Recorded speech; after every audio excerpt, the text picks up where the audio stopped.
What is going on, everybody? You already know what it is, man. It's your boy, former NFL and AFL defensive back, Eric Crocker, and we're talking all things 49ers. Man, forget that. We're talking about how the San Francisco 49ers destroyed, and I mean destroyed, the Pittsburgh Steelers.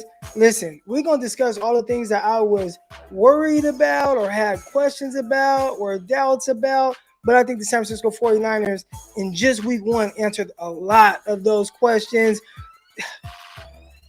I'm excited. I'm trying not to be overly excited. Good morning, everybody. I hope everybody's having a great morning. Shoes.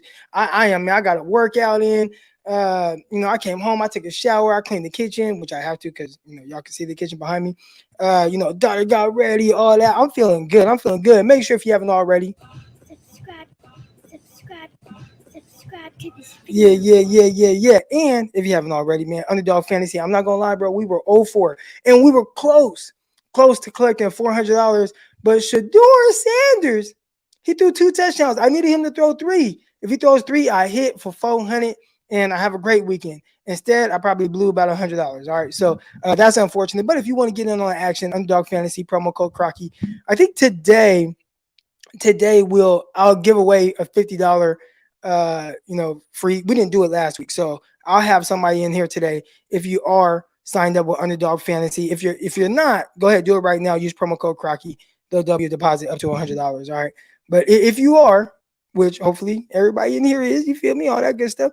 I'll tell y'all when to put your username in the chat, and I'll pick a random person, and that person will get $50 deposited into their account on Underdog Fantasy. So go ahead, sign up right now. Click the link.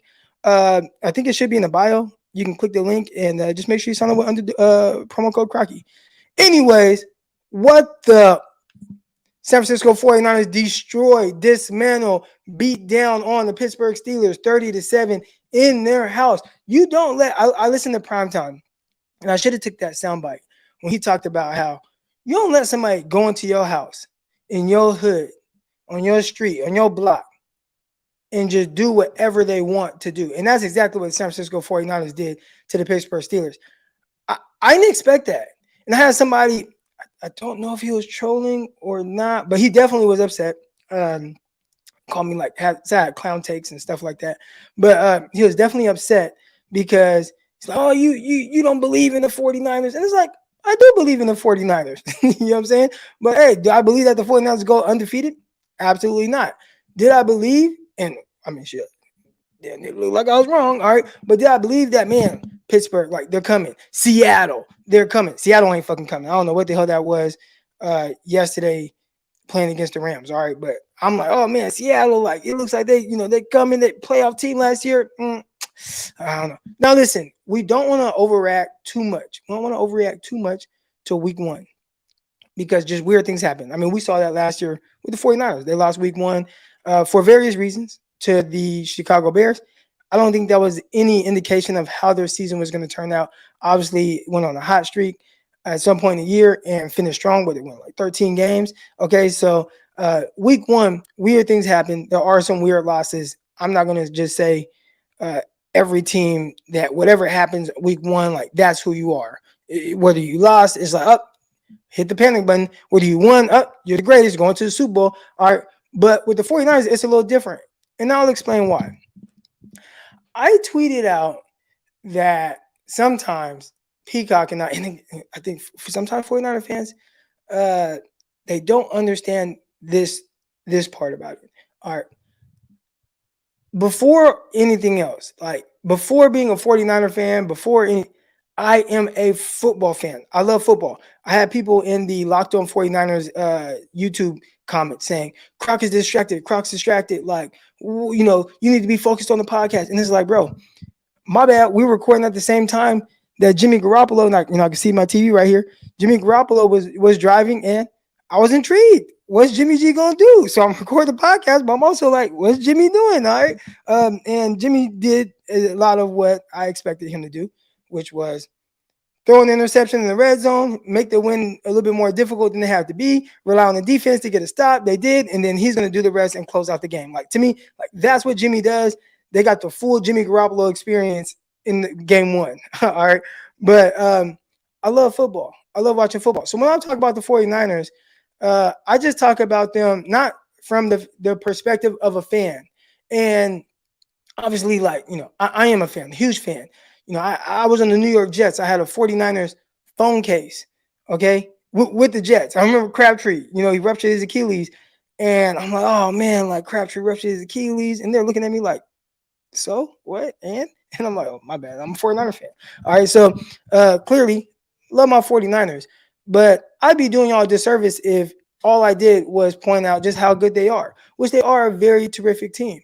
But myself, and sometimes even my co-host on Locked On 49ers Peacock, we can come off as, I don't even know how to explain it, but not homers.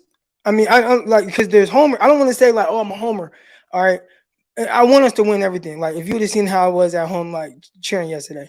But I guess I just look at it from a different perspective. I try to look at it from like a bird's eye view of the 49ers and give y'all the information that way, as opposed to just everything is amazing, everything is great, which I think for the 49ers, definitely more things are great than bad.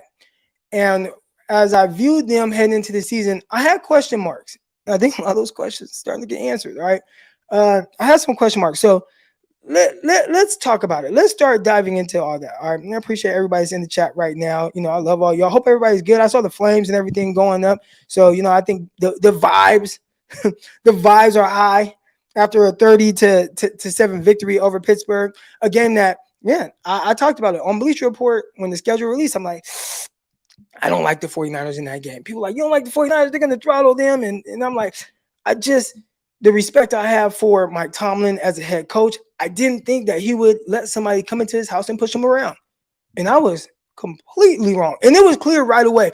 It was clear when 49ers forced a 3-and-out. 49ers drove down the field, scored a touchdown. And then, like, on first down, Fred Warner just came straight through clean, and just smacked Najee Harris. And I said, oh, no, Pittsburgh is in trouble. All right. My bad, y'all. I was not expecting that dominant of a performance. I thought that there would be a little bit more resistance from Pittsburgh in their house.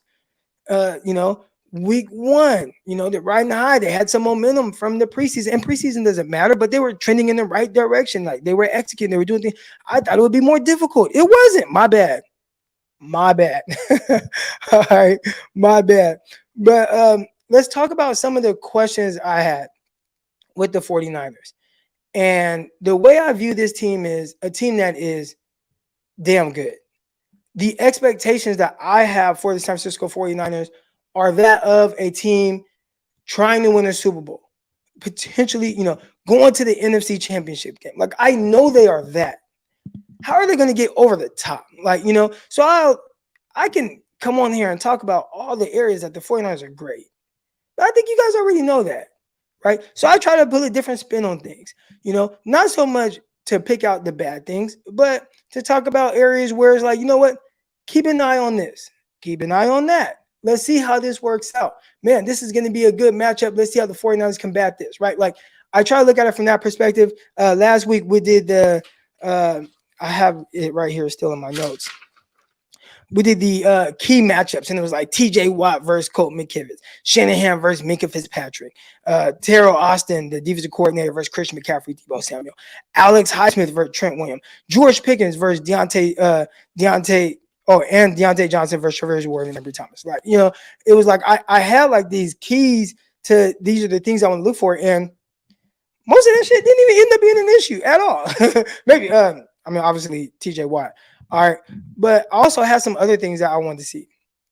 And we'll start with Brock Purdy. All right. I had somebody yesterday say, Croc, because I had tweeted out before the game, like, man, Purdy, eat these dudes up, man. And somebody was like, Croc, you ain't been a fan of Purdy. Don't try to be a fan of Purdy now. First of all, bitch, I'm a fan of the San Francisco 49ers. All right, and I'm rooting for anybody that plays for them. Whoever's under center, whoever's in that backfield. There's not one player on this 49er team that I don't want to see succeed at all. There's not one player on this 49ers team I am not rooting for. So, I know there's people that want you to like plant a flag on this guy and this guy. And if you're for this guy, you're against this guy. Like, that's not me. Okay. But anyways, he's like, I can't root for Purdy. I'm rooting for Purdy, bitch. What you gonna do? All right. But anyways, all right. So I had questions about Purdy. All right. All off season, we hear about the elbow surgery, you know, and how he's going to recover. You know, I talked about some of the things before, you know, and these things are true. Now, how much do they matter? Those are things that we're going to find out. He doesn't have the biggest arm, right? Like he just doesn't. Is it going to matter? Like that was the question.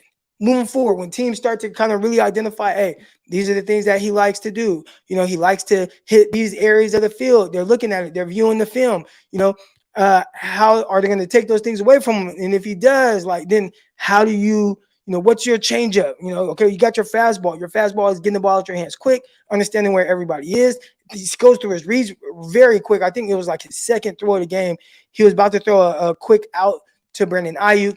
Watt jumped underneath it, and then he came right back to the middle of the field real quick to him. Boom, hit the check down, or that stop like right in front of him. And I was like, man, he processed that hella fast, right? That's his fastball. Like, I know he can do those things. But if somebody starts to take those things away, then what happens? Like, what does it look like? Do you have to have more arm talent to overcome that? Like, those are the questions, and it's just questions. It was not me saying that he couldn't do it, or he can't be this great quarterback, or that he couldn't be what he was last year. It was just me saying, will he continue to be that guy? And if he does, hey, I am all in. I am all in. And guess what? I'm watching him, and I'm talking, you know, me and my bro, Donald, he a Pittsburgh Steelers fan, you know, we watching it. And he said, man, like, he's throwing the guys wide open, like, blah, blah, blah. And I'm like, look, like, that's our offense. That's our, like, there's always going to be guys just open. But you know what one of the cool things is with Brock Purdy? He just always finds the open guy. He always finds the open guy. So, you know, you can go back to Jimmy Garoppolo. You can go back to Trey Lance. And I felt like sometimes like they just might not see the open guy or process it quick enough to get to this. And for Purdy, it feels like it's very consistent. Like he just finds the open guy. And it makes it look very easy. But and I think that's what Kyle is saying. Like, if you just see this field the way that I do, it will be very easy for you. And then when it's not easy, then what do you do? And you know what, man? I watched this dude yesterday. When you got a free runner off the left side, and he did the whole Tony Romo where he spun out of there, then, you know, rolled to his left, got his shoulder squared around, threw a pass to Deebo Samuel for a first down. I said, this motherfucker good. He's good. And I saw these things last year, but again, it was, okay, is he going to continue to be that? Even elbow injury aside, like I didn't even care about the injury. There were a lot of people that were like, is he going to be, what's he going to be after the injury, blah, blah, blah. Like, you know, he's going to lose some power on his throw. Well, his game was never really predicated on being a power thrower. So I wasn't like even worried about that really, but it was more so just, is he going to continue to do the things that he's been doing? And once I saw him making all the throws that are wide open, but also throwing the balls that are maybe off script, making plays with his legs, you know, sliding, getting down, exciting. You know, he's pointing, he's laughing, he's looking to the sideline like, motherfucker, sorry. Like, I know what he's thinking because I could tell what kind of person he is. He was turned up. And that was very exciting for me to see. Then you got Brandon Aiyuk breaking off. We're going to get to Aiyuk, breaking off Patrick P in the end zone and just wide open, but just hit the wide open guy. And he did it, right? And it was very consistent. It just looked so easy for him in the passing game. And I bet Kyle was just like, that's what this passing game is if I have the guy that just sees the field the way I do. So, you know, the 49ers start to clear up cap space. And you hear people like, you know, and then, you know, I'm one of those that were just like, hey, Purdy, if it looks weird, like, you know, Kirk Cousins, like they're freeing up cap space.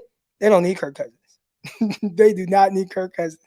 And we heard Willie Snead talk about how, like, you know, there's a lot of comparisons with Drew Brees and certain things that Brees does. And it's like, I see it. I see it. I get it.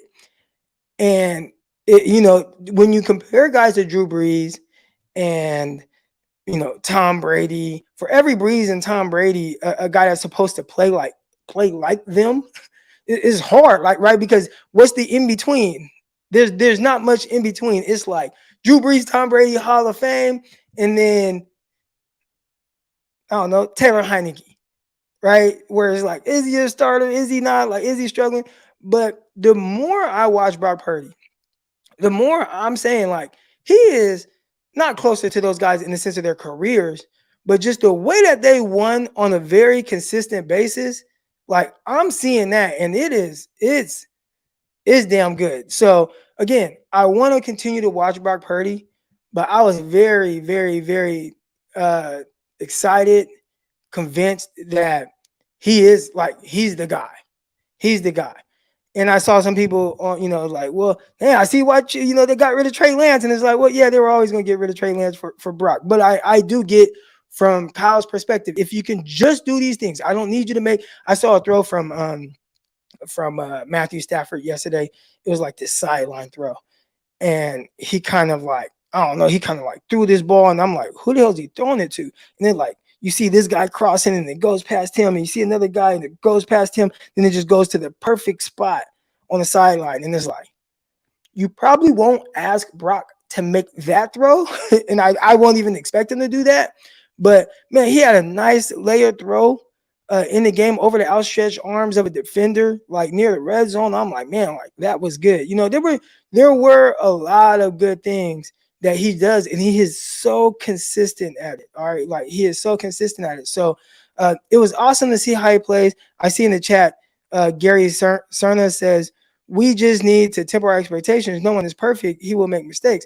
Look, at the end of the day, what he does, he's very consistent at it. And almost like Jimmy Garoppolo, I feel like Jimmy G, he was very consistent with the things that he did, for better or for worse. But you eventually was just like, okay, I know what he is. So even if he throws a pick, or even if he misses a throw, it's like, well, I know what Jimmy is. He's going to be a 67 completion percentage guy. There might be an interception here and there, but that's going to factor into that, and he's going to make enough throws to where you potentially win the game. And for Brock, it feels like he's going to be a 67% completion percentage guy, even if he misses a throw here and there or turns the ball over, whatever the case is. Like, he's going to do these things to put you in position. Like, he's going to run this offense well. He sees the field well. And I think that's going to be very consistent. So it was very exciting watching Brock Purdy. I think he is who we thought he was last year. But again, there were some people that were just like, oh, nope, like that's it. Like he's just great. And me, I'm like, hold on. Let me see him in the regular season. And it took one game to just say, I think this is just Brock Purdy. And that was terrific. No, he didn't throw for, I watched Tua, and Tua's going crazy with Tyreek Hill. He threw for damn near 500 yards. Purdy threw for 220. Part of it was he didn't have to throw for more. I feel like if the 49ers just wanted to keep throwing the ball, like he could have thrown for 350 with no doubt about it. I mean, just kept hitting the open guy. Aiyuk again. And I'm just like, golly, like eating, right? And he was just making it look so easy. It's like, yeah, for the first time, I feel like under Kyle Shanahan, the 49ers might have a drop back passing game. Now, I'm not sure right now with how much the run game is tied into the passing game, and I'd have to kind of go back and watch that. But just the feel that I have when he drops it back to throw the ball, I feel like it's going to go to the right place, and I feel like it's going to be a completion. So that was awesome. Shout out to Brock Purdy. He is who I think we all wanted him to be, and I think yesterday he confirmed that. Will it be perfect every time? Will sometimes he see something he hasn't seen before? Sure. But for the most part, he will be a guy that can effortlessly throw for 230 yards, throw for a couple touchdowns, make some off-script throws, and be a 68% completion percentage guy. Like that's just going to be him. So that's really good. I think he continues to do that, and even somehow takes it to another level. I think the questions about the 49ers and maybe why, because their Super Bowl odds went up after that game. I think they'll continue to go up if he continues to play like that. Because the one thing I feel like that's holding him back right now, like who's over the 49ers? The Philadelphia Eagles. I don't think Jalen Hurts played that great. The Kansas City Chiefs. Mahomes can't do it on his own. There was no Kelsey out there, and he was throwing to the others, Kadarius Toney and whoever else that were dropping 100 passes. So right now, after week 1, I mean, is there anyone that is more that should have better odds than the 49ers? Cowboys are right there. And listen, I don't care what y'all say. If I want to change my thoughts on something, I will. I said last week on Locked On 49ers, we were asked, listen, if you ask me, I'm going to give you my honest opinion. They're like, Super Bowl crack, like who's gonna be in the Super Bowl? I'm like, well, Kansas City and maybe Dallas Cowboys, right? I like the 49ers now. Now listen, Cowboys ain't no slouches, and they won't be. And the one thing I think about the Cowboys as it pertains to the 49ers, like the 49ers have had the Cowboys number in the postseason. I don't know why, but the Cowboys don't suck. And I think because the 49ers beat the Cowboys the way they do in the postseason, how many games Cowboys won last year? 12, 13? Like they the year before that, they were number one offense in the league. Like they're good. Their kryptonite is the 49ers for whatever reason. And part of my thing was, can you count on the 49ers defense to continue to stifle the Cowboys offense the way they have? 49ers had number one defense in the league last year. And the way the 49ers played against Pittsburgh is like 49ers probably stifle the Cowboys offense again. Right? So that's going to be trouble for the Dallas Cowboys. But they're coming too. Like that team, they're going to be good. They have been good. The 49ers just have their number. When the 49ers dominated them, held them to 12 points in the division round playoffs last year, just the week before, they demolished Tampa. The quarterback had 300 yards, over 300, 4 touchdowns, 0 interceptions. I'm talking about Prescott. Like, then he plays against the Niners, and he's kind of like a shell of himself. I don't know what's going on. The 49ers somehow are just, they're in the Cowboys' heads. But I think if Purdy continues to play like that, like, it's going to be hard for any NFC team, including the Eagles, who I think they're loaded. They got a stacked roster. Looked weird week one. We'll continue to monitor them. They are a good football team. But the way that the 49ers won is just like, we are who we think we are. And champion caliber team. Appreciate everybody in the chat right now. We got the Ghost one. He says, you going to the Rams game? See you there. I am not going to the Rams game. My daughters, they actually play their games on Sundays. So for the next, I think, month, it's going to be hard for me to get to a game because I already missed yesterday because the 49ers play at 10 a.m. I'm not missing for the rest of my daughter's season. My daughter Pickle scored her first points, and I wasn't there to see it. So I'm pretty upset about that. But, had to make sure I, watch the game. We went live right after, I had to kind of get that information and all that. But I won't be at the Rams game. And I probably won't be at a game until 49ers play Dallas Cowboys. All right, here we go. Got Ricky. He says, no major injuries on the report. That's good because there were some people that were kind of worried about, and we'll get to some of the other things I want to definitely discuss.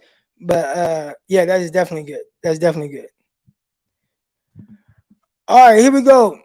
Another thing that I had questions about, right? And again, just because I question something doesn't mean that I don't think it can't turn out good or great. But Wilkes, as a defensive coordinator, what is the defense going to look like under him? In the preseason, and it's just preseason, guys are getting pushed around, moved around. And I'm just like, gosh, then, Nick Bosa, like, he's holding out and he's going to show up. Then it's like, okay, what's it going to look like?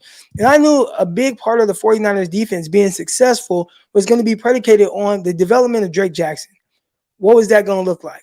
All right, he's going to start just magically getting after the quarterback. Last year, he started off hot, had 3 sacks in the first half of the season. Second half of the season, he started being a healthy scratch, which is wild, right? So it was, you're hearing the reports about Drake Jackson, and hey, man, like he's heading in the right direction. He's playing well. Body looks, good and stuff like that. We saw him kind of make some plays in preseason with some tip passes and all of that. But all that matters is what is it going to look like when he gets in the game. And I thought, as a complimentary edge rusher, he was terrific. Is he winning right now with with his pass rush moves? I don't know, right? Like, when you watch TJ Watt come across that corner, right? Like, he just kicked McKivit's ass, like, right now. It just boop, boop, boop, and then just at your quarterback, knocking the ball out of his hands. I don't know if Drake Jackson won that way, but the way that he was winning, I feel like it was high effort, high motor, relentlessness, continue to scrape, claw, and eventually sack the quarterback to the tune of 3 sacks for Drake Jackson. I mean, he matched his total for an entire season from a year ago. Can he continue to be that between him and I saw Austin Bryant, like, and he's not going to show up like on the stat sheet, if I'm not mistaken, for a sack, but the way he was firing off the ball and kind of pushing the pocket, making the quarterback move. Kenny Pickett's biggest issue yesterday was his clock was so sped up. And I can always see when the quarterback is playing fast, like in his mind. Saw that a lot with Trey Lance, right? And it's like, hasn't played a lot, whatever. Like you just see him, like sometimes you can see Lance just playing fast, almost like there's things that he's just either not seeing or not comfortable with, whether it's the pass rush, whatever. That was Kenny Pickett yesterday. So he started just missing throws, like he's missing throws or short arming throws.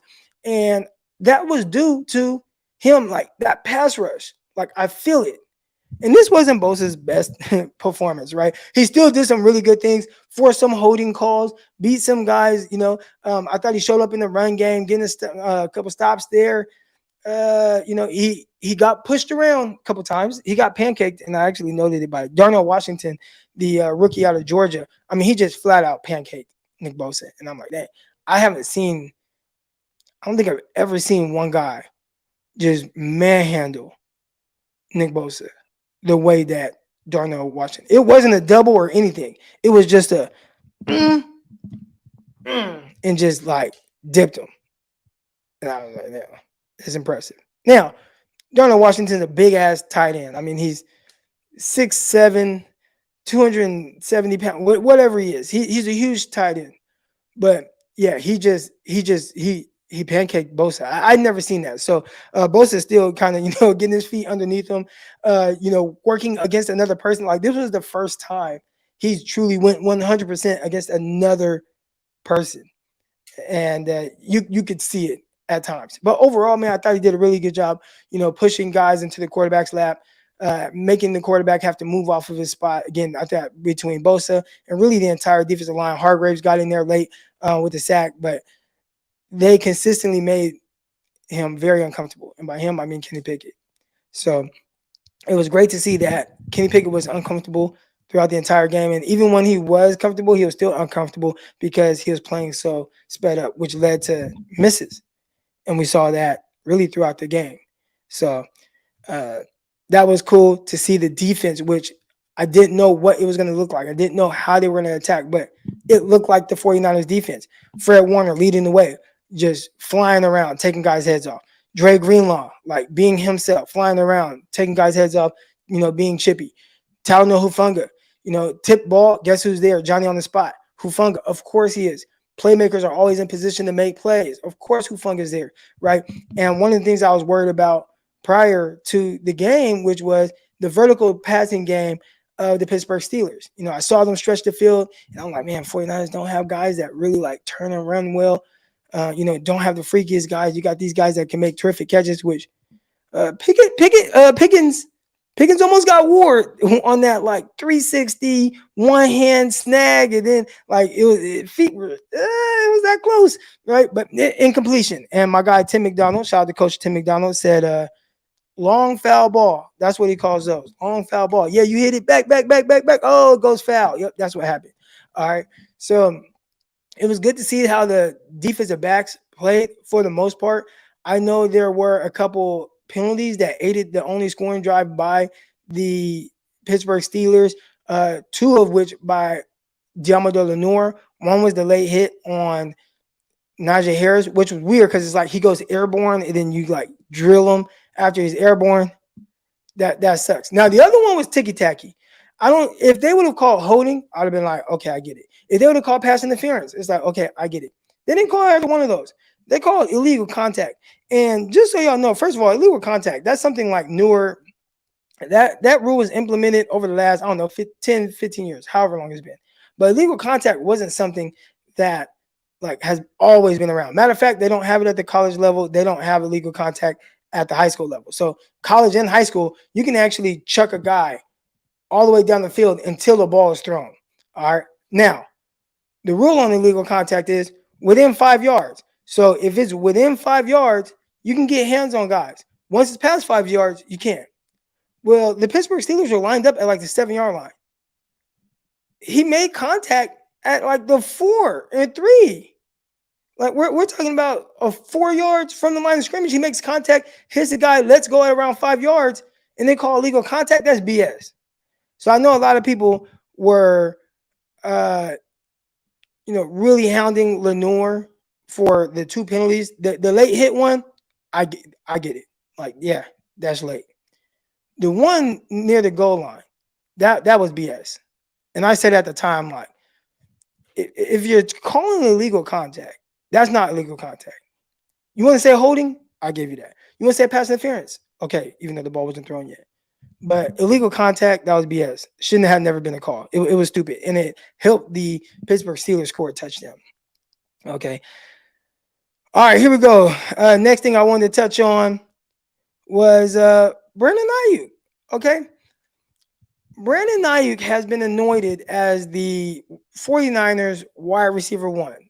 And we hear a lot of the talk in the offseason, and I feel like this is every year, every offseason, where it's like Brandon Aiyuk's killing everybody, they can't cover him. And every year he comes into the season, and the 49ers don't emphasize Brandon Aiyuk in the passing game. So this year I'm like, okay, are they going to emphasize him? Is he still going to be the fourth option, which he said last year himself, like, man, I went over 1,000 yards as the fourth option. Like, is he still going to be the fourth option in the passing game? And when we say fourth option, we're talking about Deebo Samuel. We're talking about George Kittle. We're talking about Christian McCaffrey. And then we're talking about Brandon Aiyuk. Is he still going to be the fourth option for the Niners? And watching this game, I don't know if it was just like, look, we're going to start to draw and scheme these things up for Aiyuk, but it definitely felt like there was more emphasis on getting the ball. And even then, 8 targets. I don't want to be greedy. I don't want to say that, but like the big dog, I feel like they even get more than 8 targets, but we're going to take that. All right, we're going to take that. 49 probably didn't throw the ball a whole lot. I don't know how many passes Purdy attempted, 28, maybe 29. So, okay, 8. All right, that's damn near a third of the passes that went to Aiyuk. Cool. But I'll tell you what I was impressed with.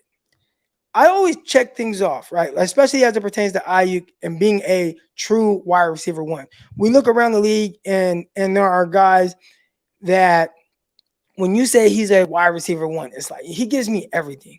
He gives me route. He gives me separation, maybe, right? Like he just wins how he wins and does it consistently at a very high level. For Aiyuk, the last trait I was waiting on was like contested catch, because that was not a thing of his at Arizona State. Now I watched this film at Arizona State. You look at the analytics and the numbers, like his contested catch rate was extremely low. That wasn't his game. Run after catch, terrific. Ability to, separate, terrific. I loved how they moved him around. I feel like the 49ers even still can do more of that, right? And when I say move him around, it's like motion him, get him in, like, guys that have to be off coverage, etc. He can do those things, but contested catch, like that was the like if this is in game and he's collecting all the all the jewels, the gems, like that was the last one, right? Like the infinity stones, that was the last infinity stone that he needed to collect. It was contested catch ability, and it was amazing to see him make that contested catch on Patrick Peterson, because he had those opportunities in the past. And I feel like some of them are tough, right? Of course it's going to be tough. Like there's a guy all over you, but he just never came down with it. And it's like, that's the thing. Like, when we talk about kind of separating him from the other guys, like what is that? It's that contested catch ability. He can get open, he can catch the ball, he can do all those things, but can he be the guy that I'm going to catch it even when I'm not open? And first of all, shout out to Brock Purdy for throwing the back shoulder pass. I don't know when's the last time I saw the 49ers quarterback throw a back shoulder throw, and maybe they have thrown it, but at least complete it. When? I don't know. I don't know when's the last time I saw them throw a back shoulder throw. So first of all, that part of it was amazing. Second of all, his ability to adjust and really catch the ball with Patrick Peterson plastered to him, right? So that was amazing. I felt like he won every which way he could for the 49ers. All right. So he won with routes. We saw that, right? First touchdown just broke off Patrick Peterson in the end zone. First of all, Patrick Peterson, and I know he talked about tails and all that type of stuff. We'll get to that. Patrick Peterson, he's a veteran. And I saw my guy DK on Twitter, and he's like, what's the number one rule here for DBs? And I'm like, you can't back into the end zone. So Patrick Peterson backs into the end zone. You have to make contact around the goal line. Do y'all remember preseason game? It must have been the last one. And Brock Purdy threw a fade to Brandon Aiyuk. right? So do y'all remember that? It was like on the left side. He threw a fade, and there was like no separation. Well, I thought the DB played it extremely well. Stayed right there around the 1 yard line from off coverage, hung in there, made contact, and then just went with Aiyuk on the fade. It was trapped, right? Like that's how you ideally want to play. Patrick Peterson, you are a vet. All right. You're the vet. You're the guy that is supposed to know I can't back into the end zone. Eric Crocker knows it. And I was barely an NFL player, but he kind of gave that space and made it to where Aiyuk was able to give him a move, and Aiyuk broke him off. Gave him that. All right. And I bet when Aiyuk gave it to him, I bet he paused. I bet he probably was like, like stupid, broke him off. You see Pat P fall and just wide open in the end zone. Aiyuk. And shout out to Purdy for seeing it. So that was awesome. He won with contested catches. He won with routes, and he won with scheme, which we know Kyle Shanahan's going to do that. So great day for Aiyuk. 8 receptions, over 125 yards or whatever it was. It was terrific. I thought he won in all phases. And as we start to kind of look at him with the 49ers, like, is that going to be consistent? Because one thing we have seen with the Niners is you'll see him catch 8 for 120 something, and then the next game is like he only gets two targets, right? Like who was the odd man out this game? It was George Kittle. So like against the Rams, is Aiyuk going to be the odd man out, or is this going to be a thing where it's like, no, we're going to continue to make sure that we emphasize getting the ball in the Brandon Aiyuk's hands consistently? And if they do that, I'm all for it. I love it. I clearly think he has that ability. I've talked about how I feel like on another team, he's a 1,400 yard receiver. But clearly, if he continues to have these type of games for 49ers, he'll do it here. Then you're talking about a whole different problem, a good problem for the 49ers, but now we got to pay him. And if he is a 1,400 yard receiver, that's going to be another guy that you're going to have to pay top of the market money to. And how they're going to do that, I don't know. But maybe with some of that cap space they've been clearing up, they can do it that way.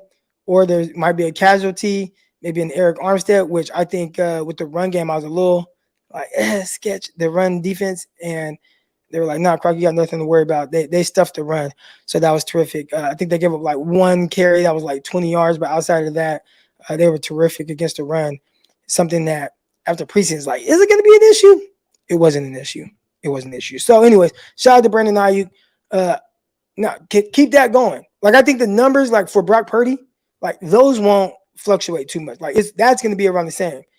The usage of each guy, and whether it's Debo, Aiyuk, Kittle, McCaffrey, that's the thing that will kind of change. Unless they're just like, we're always going to emphasize Aiyuk, as they should. And then everybody else, like, y'all get what's left over, which would still be a decent amount for somebody, but there will likely be an odd man out each time. I don't have up the stats in front of me, but like, how many catches did McCaffrey have? I know he was tremendous in the run game. Of course, he ran for 100 whatever. Like he was tremendous there. But Aiyuk in the run, and shoot, I didn't even talk about Aiyuk in the run game.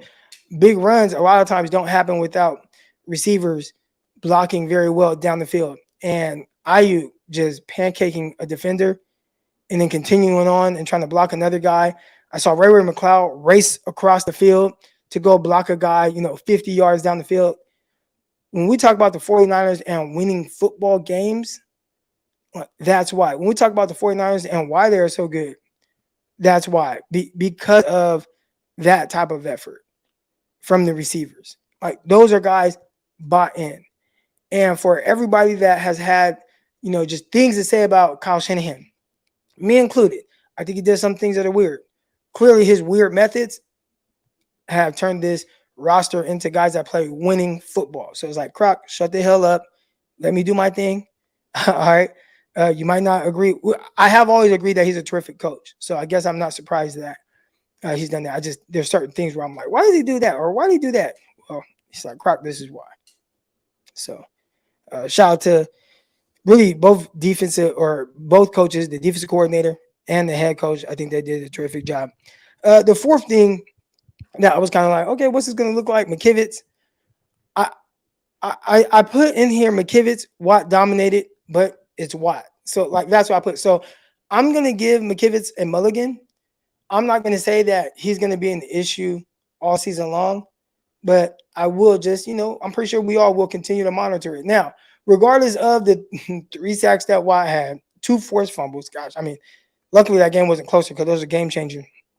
But regardless of that, I thought the offensive line for the most part played pretty well. Like watching Purdy back there, it felt like he was very comfortable.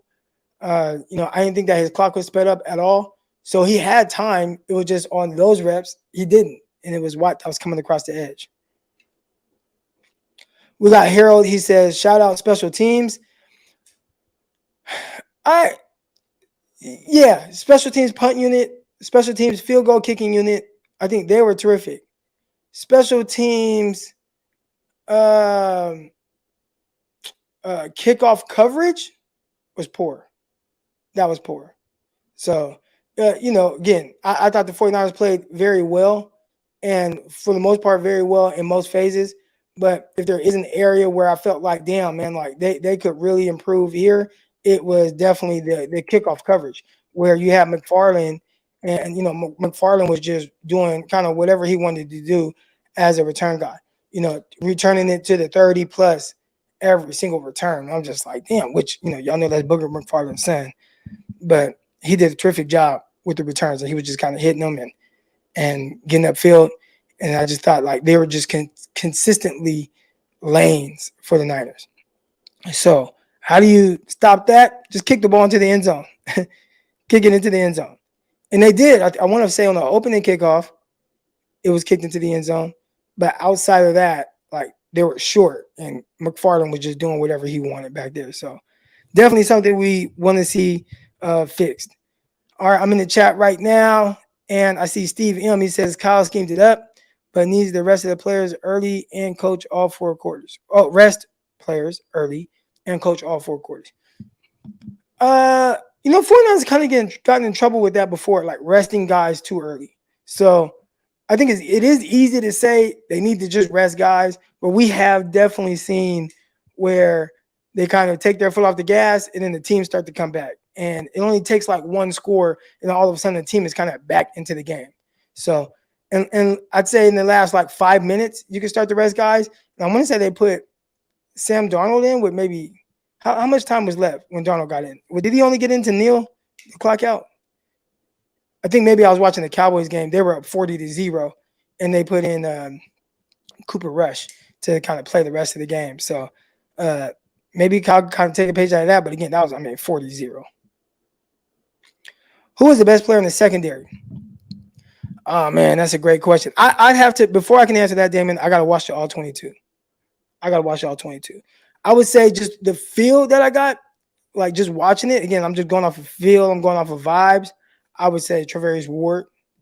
Like, I thought he was really good. From a coverage standpoint, looking at Pickens and heading into that game, his ability to kind of make those contested catches and vertically pushing down the sideline, that was something where I'm like, and it was a non-issue. Now, he almost had that one spectacular catch, couldn't get his feet in. But aside from that, I thought Travarius Ward did a terrific job. Even on that, kind of like Ward got up and did like incompletion sign, and my bro was like, "Man, you ain't doing that." Like, yes, he did. He squeezed Pickens to the sideline and made the catch have to be as difficult as it was. So, like, yes, I'm gonna get up and I'm gonna wave my hands. Incomplete. All right. Everybody want to, I hate with the defense. With the DBs, like, man, he didn't even do anything. And he waves his hand. Yes, wave your hands. Every time a pass is thrown in your direction, if it's overthrown, I force that overthrow because you're trying to make it perfect because I got good coverage. If it's underthrown, well, whatever. I force that too. If it's dropped, whatever. I force that too because if I'm not right there, he probably doesn't drop it. So, yes, DB, celebrate every time with the incomplete. I hate that everybody gets at them like, he didn't do nothing. Shut up. Yeah, he did. Ward played well. Yep. Ward played well. Lenoir kept 2 drives alive for Pitt. We kind of talked about that a little earlier. One of them definitely, and I feel like it was just 1 drive, but maybe 2. But definitely on the sideline, like the hit out of pocket. All right. But the red zone one, and we talked about that. Yeah, that was BS. It was a BS call. It was a BS call. BS call. Never should have been illegal contact. I'm pretty sure that they will get a letter. They'll get the letter in the mail with an apology from the front office people, from the league office. We got Harold here. He says TJ Watt is also a freak of nature. This is why I can't put too much blame on the right side of the offensive line. One game at a time. Let's effing go, 49ers. Yeah, Harold. Like, and I talked about that. Like my notes, I got my McKivitz notes right here. And I said, he got dominated by Watt, but it's Watt. Like, that's what I said. Like, he got dominated by Watt, but it's Watt. So, again, am I going to expect him to be able to blank? I mean, you don't want to get destroyed to the point where, your quarterback gets sacked 3 times and fumbles twice. You don't want that. But that's what Watt does. And we talked a lot about Watt versus McKivitz, and for good reason. Like, that was going to be a great test, and he didn't pass that test. But if we're being honest, I didn't expect him to pass that test. Thought outside of that, like the offensive line, I thought they played well. We saw the run lanes they were holding up. Now, they didn't quite have the same run lanes for Elijah Mitchell. I think a lot of that had to do more so with Mitchell just when he was getting his carries, the game was kind of over. It was like, we're just going to kind of run the clock. So maybe that was it, but yeah. Steve M., he says, more impressed win, Dallas or 49ers, 2 best teams? Dallas, obviously both games, very, very impressive performances. The Niners' ability to not allow a first down until late in the second quarter, that's crazy. That's highly impressive. The Cowboys, they just it was over. The way they dominated. I mean, it was like pick six, fumble 6. They forced turnovers. They had 9 sacks. They didn't even have to really do much on offense. So I guess maybe the Cowboys was more impressive. The Giants is a team. They were a playoff team last year, and people were like, "Oh yeah, this is a new year." Got Brian Daboll next year. Even I was like, man, they paid a lot of money to Daniel Jones. It's like, yeah, this is going to be probably good. I was excited about the game. This is going to be a good game. It was not good. It was everything but good. That was a terrible game. So are the 49ers and Cowboys the 2 best teams? I would say after week 1, yes. After week 2, we might be saying something different. I think the Cowboys play the Jets next week. And hey, we still got the Jets and the Bills tonight. That was going to be awesome to watch as well.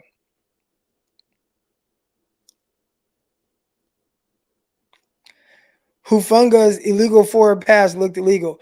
I think it was illegal. So this is the thing we have to kind of pay attention to, right? When the guys pitch it. So they're both moving forward, right? They're both moving forward. And when he pitches it, the ball keeps kind of moving forward. Even if it looks like it's lateral, it's from the point where he pitches it. So if they're both running in the same direction and he pitches it at the 40, right? But they're still both moving forward. So the teammate catches it at the 35. That's not a backwards lateral. You know what I'm saying? Even though they look still, they're still lateral to each other because they're both continuing to move forward. It has to be backwards. It has to be backwards. So if I pitch it from the 35, he has to catch it at the 36. So I hope does that make sense?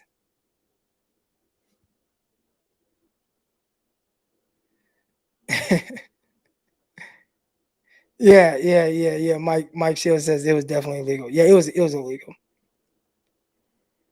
The ball has the same momentum as the player releasing it. It looked backwards. It wasn't. Yeah, see, so there you go. That's a good way to put it. And just like Damon says, the ball, it just has to travel backwards. But I will say this. Once I saw that, I'm like, oh, they're clowning. They are clowning. And that was exciting to see. That was fun to see. So if you weren't here for everything, we talked about a lot, man. I talked a lot about Brock Purdy and what I wanted to see and what we got. And I'll cut these segments up shortly. I'm finna be chilling, so I'm gonna cut these up. I already actually have the thumbnails made. So I'm gonna cut those up. Those will be up shortly. Right after I get done with this, there will definitely be a audio version of this on Apple, Spotify. It'll be up, within 15 minutes after I finish this show. We got Steve. He says Danny Penny's 40 million Giants look like trash. I know. They ain't look great. It was bad. It was bad. It was bad. All right, here we go. We got Dre here. And Dre says it's underdog time. So it is. I gave y'all a heads up on what we're doing. I'm giving away $50 underdog because we didn't do it last week. My bad. But we are going to do it twice this week. So we're doing it today, and then we're going to do it again on Friday. All right. So right now, if you have underdog fantasy, all right, if you have underdog fantasy, put your username in the chat. Put your username in the chat, and I'm giving you 50. I'm gonna pick a random person to give $50. If you don't have underdog fantasy, right now, go to underdogfantasy.com or download Underdog Fantasy and use promo code Crocky, and they'll double your deposit up to $100. Man, they have underdog. They think they're slick. What they're doing, they're taking my money. That's for sure. They got the live bets now. I'm not supposed to say bets. They got the live lines right now. So as the games are going on, like you could still kind of, parlay. I'm not supposed to say parlay. It's like, how the hell they want us to say this stuff? You think I know it now. I've been with them for 3 years. Okay. But anyways, they want us to, they're getting your money. They're putting all kinds of specials out there, man. It's fun. It is fun stuff. It makes every game much more exciting to watch. I love watching football regardless, so I'm going to be watching, but it makes it even more fun when you can potentially get some money from it. All right, so if you have Underdog Fantasy, put your username in the chat right now. Put it in the chat right now. I will give you guys about 2 more minutes for that. But until I do that, any more questions, man? Any more questions? Hope everybody's having a great day. Get some exercise. Get some sun, go on a walk, get your steps in. Shout out to everybody that made it out to Pittsburgh. I didn't make it. I was supposed to go. I didn't make it out there. But shout out to everybody that made it. Looked like everybody had an amazing time. I saw some of my homies linking up. That was cool. That was dope to see. All right. All right. Damon says, no live calls today. We will tomorrow because I just went too long. Once I realized, like, damn, I went too long. I did send a DM to Chris, because Chris wanted to call me out because he's like, Croc, you said that the Steelers would beat the Niners. So Chris wanted to call me out. He wanted to get on. I sent the DM to him with the link. He hasn't responded. So he hasn't responded to the DM. Maybe he's not on Twitter. I don't know. Maybe he fell back asleep.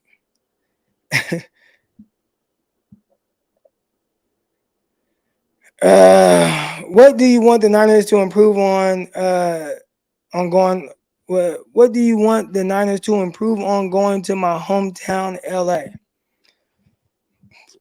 It's tough because, again, it's a team they're built to win. And I think we know that. And a lot of the questions that I had about them, I feel like have been answered in week 1.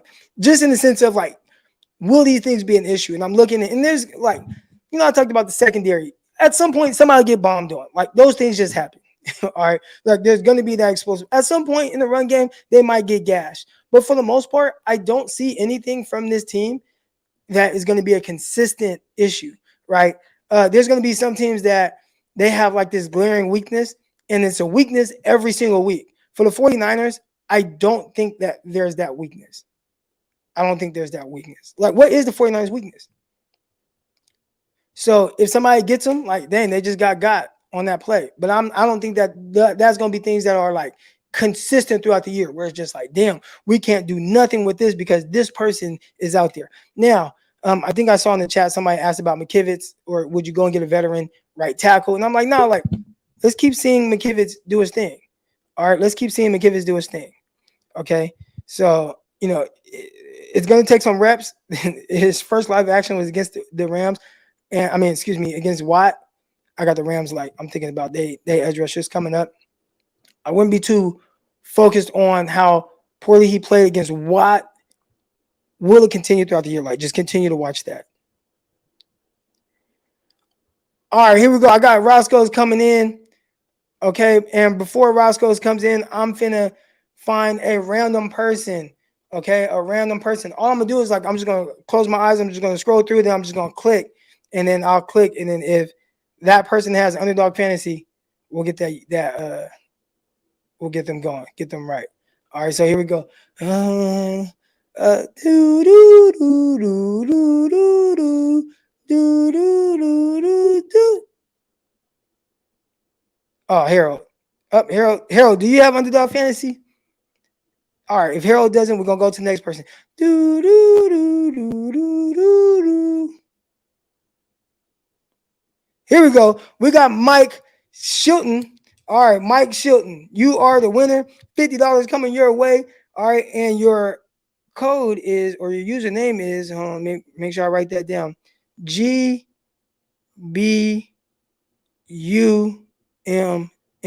All right, there we go. So this is Mike Shilton.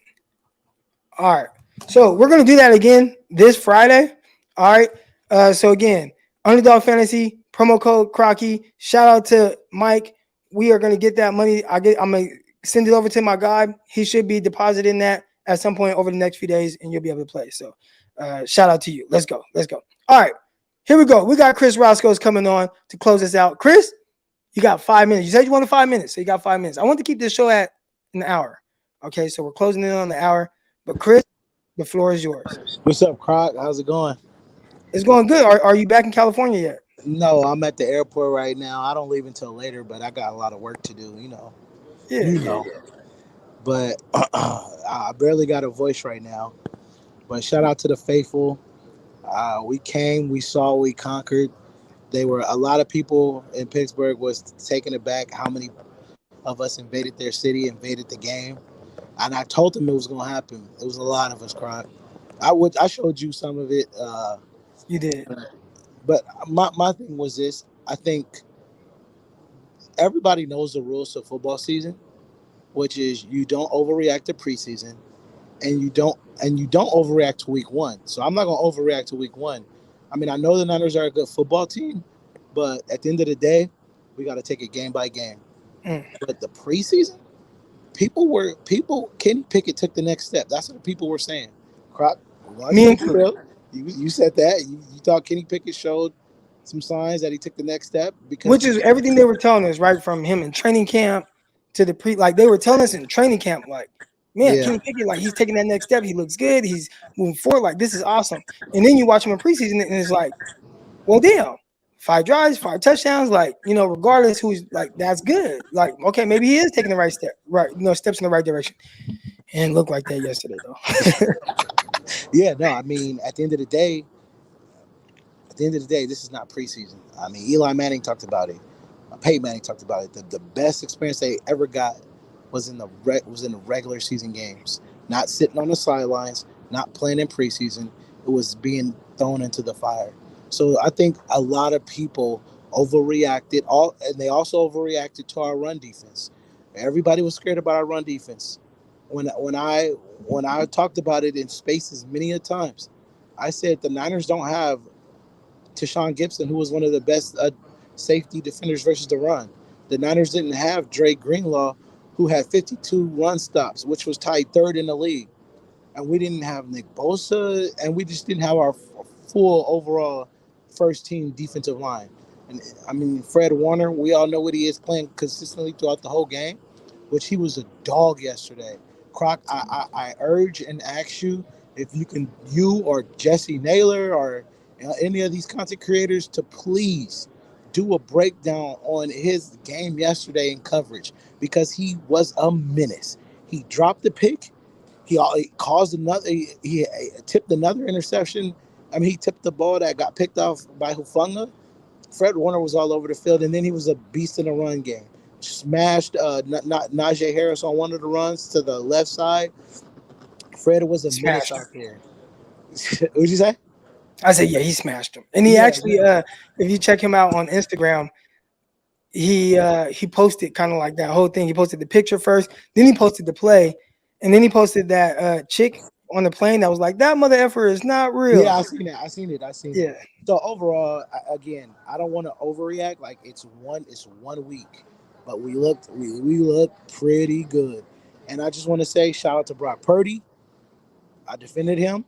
Um, Now I'm not taking no victory laps because he looked like he's supposed to look. Just get the ball to your best players. That's all you got to do. And then ultimately, shout out to Drake Jackson and Talanoa Hufanga, my USC guys, doing what they do best, and that's making big plays in the big game. Week 1, Niners went on the road. Croc, shout out to you. But hopefully, y'all, and also just this last thing, also pay attention to the numbers. Pay attention to the numbers. The Niners against 11 personnel, zone running the inside zone. They were number one last year, allowing 3.2 yards per carry. The Steelers, they were an up and down team last year. In the beginning of the season, they were one of the worst rushing teams in the league. They finished the season ranked top 3 in the league in rushing. But 7 of the 9 games they played at the back end of the season, they played a team that was not in top 10 in run defense. Kenny Pickett looked good towards the end of the season. Yeah, you look good against. I mean, he was okay against trash teams. At the end of the day, the Steelers was a team that showed this and then showed that. And in reality, we kind of seen who they are. Is a team that they got some things to fix. So at the end, and their linebackers weak, their DBs weak, which I said. So at the end of the day, hopefully the people can understand that the Niners are a very good football team, and we don't always have to take a negative approach to it and look at our team in a negative light. We actually can look at our team in a positive light and understand like we are really good. Croc, you have a great day. I appreciate you for letting me get this rant off, and faithful to the Bay, baby. We coming home with the dub. Yes, sir. Yes, sir. Shout out to my guy Roscoe's coming through. And yeah, he was there. He was at the game. He kind of kept me updated on what it looked like there. A lot of red and gold in the stands. And 49ers travel well. Every road game I've been to, and I typically like to go to road games more than home games, but the fans travel extremely well. The fans travel extremely well. All right, but that's going to do it for this episode, man. Appreciate everybody in the chat. Again, go back to the very beginning of this. Watch everything. I talked about Brock Purdy. I talked about Brandon Aiyuk. There will be segments of this cut up. You can also listen to the audio version. So just type in, I don't know, the Eric Crocker Show, and it should pop up. Or go in the link in the description below. Underdog Fantasy, promo code Crocky. And, of course, make sure y'all. Yeah. Until then, we'll be right back here tomorrow, same time, same place, 8 a.m. Pacific time. Get your workouts in. I'm out. Peace.